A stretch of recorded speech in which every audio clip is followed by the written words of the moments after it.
today is former tight end of the Packers, Mark Chewy Chmura, had some thoughts about ways to stop Brock Purdy in the playoffs. I'm going to go ahead and play that clip, and then I'll get your thoughts. But Gabe, I go back and it's little things like this. And the reason we won in 95 when no one gave us a chance in San Francisco is because we intimidated them.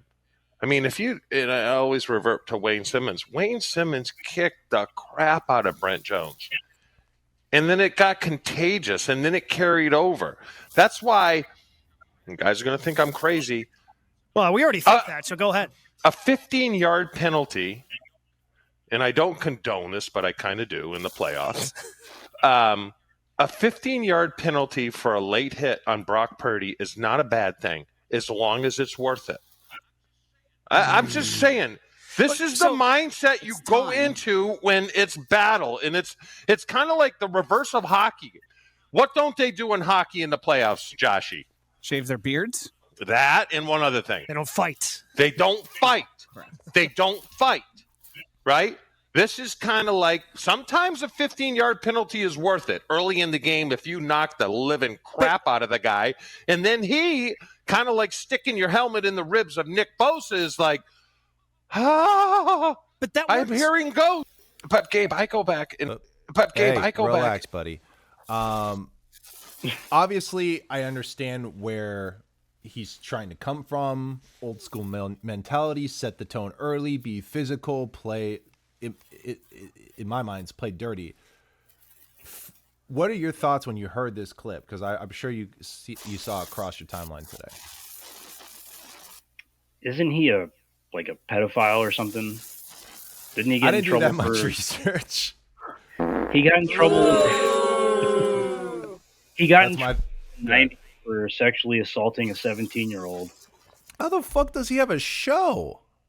I don't know. He wasn't even a guest. Like, he's a person on that show. He's one of the three. Yeah, it's a local ESPN affiliate up there in Wisconsin. I don't know. I don't know. He asked Chmura about the babysitter. That was the 17-year-old. He's a piece of shit. I mean, I feel like I'm having a Pat McAfee moment. I haven't verified this accusation, so don't sue me if this isn't true. But allegedly. Well, whatever. I mean, whatever. He is what he is. I mean, it's completely not what the Packers did to the Cowboys, right? They took the ball.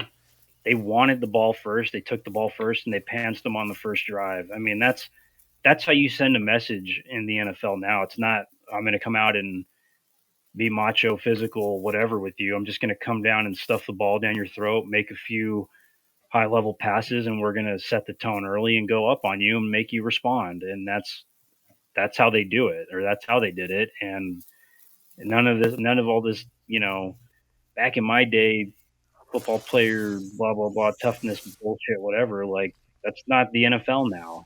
And it hasn't been for a long time. I agree. They are and everything else. You'd rather just go out there and send a message on the field and score points and run them off the field physically but cleanly as possible. Yeah, I mean, I'm completely with you. I mean, I think this. They were like even in our group chat today with the SB Nation crew. They were like, "Man, this guy's such a POS and all that, a piece of shit, and he sucks and all." I mean, they don't like him. His past and everything else. I mean, he's just a doofus, man. Yeah, I mean, it just, to me, it feels small-minded to intentionally target dirty play, potential injury as a competitive advantage. I don't think it makes you look cool. I don't think it makes your team look tougher. I think stacking penalties is how teams have lost against the 49ers. And certainly when it comes to the playoffs, it's not even very pragmatic to try to pretend like that's going to be a viable strategy, let alone an ethically sound one. There's nothing wrong with like someone like Jawan Jennings, who's physical within the rules, or Ayuk, who's physical up to the whistle, pile driving guys on run blocks and things like that. But like willfully and intentionally going out there and trying to draw a 15-yard personal foul penalty, I think most coaches in the NFL today would bench you if you did that on the first play just to send a message. I mean, it's not that there's no place for it, but like JK's comment says, like it's the old NFL meathead mentality. Like that's not the NFL anymore. Completely. And frankly, and fans hate it. Like why would their fans would like first play the game, you let the 49ers get to the 40-yard line, like totally. Make them earn it.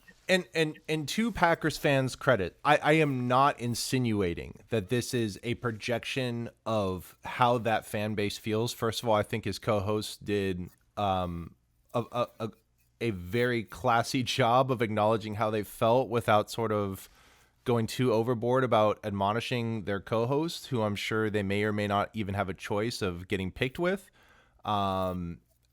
Obviously they had expressed enough displeasure for me to understand where the lines are drawn in the sand with respect to the co-host. So I'm not going to fault them for that, nor am I going to fault the fan base. But this type of rhetoric did stand out to me. I felt like it was worth mentioning on tonight's show just because, these are fucking human beings, man. I mean, like that's why I really try not to go overboard on, Twitter with anything, is that like, this is a competitive sport. There is room for criticism.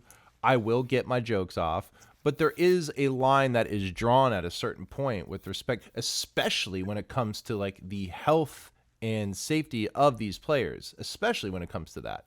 Because at the end of the day, like when you come face to face with these people, like they have parents, they have children, they have aspirations beyond football, like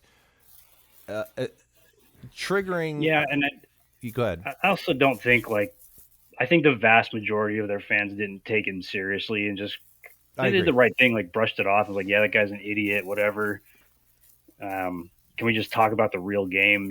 Like nobody wants to hear from Mark Chmura on an obscure ESPN local affiliate. Like I didn't even know he was on that. Like the amount of just doofuses that leave the league and go to these local radio stations is bonkers, really. I mean, that's why sports radio is such a dying entity these days.